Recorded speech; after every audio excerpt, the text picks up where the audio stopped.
Umagang-umaga nga na naman ay napagalitan na naman tayo.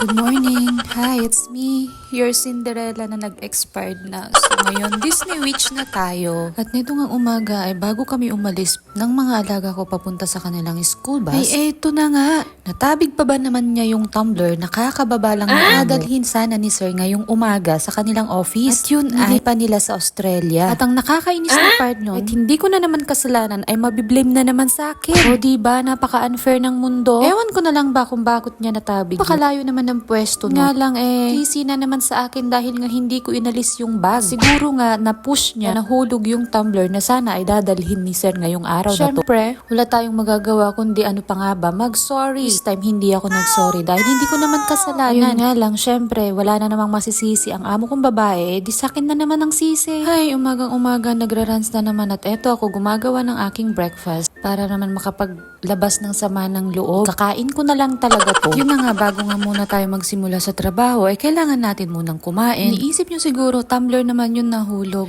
Nahulog, hindi siya lang basta tumbler, para siyang baso na ang takip niya ay nabasa. Kaya yun, hindi niya madadala for work. Kaya ano pa nga ba, pinagsabihan na naman tayo na next time daw kapag nakita ko yung bagay, alisin ko doon. Yung pagiging careless nila sa akin na naman nasisi. Ano pa nga ba magagawa natin? Yun yung part natin, kahit hindi natin kasalanan, bakit kailangan tayo yung sumalo sa mga kasalanan nila? Eto pa yung nakakainis, hindi man lang nagsorry yung alaga kong babae. Ang sarap niyang sapakin! Ay, naku naman talaga. Hindi ko na alam talaga at bakit kailangan nilang isisi lahat sa'yo, sa akin, sa atin, ang mga kasalanan namang hindi nating ginawa. Nagsasabi naman tayo pag may kasalanan tayo. Uy, Diyos ko, last ko na talaga to. Promise.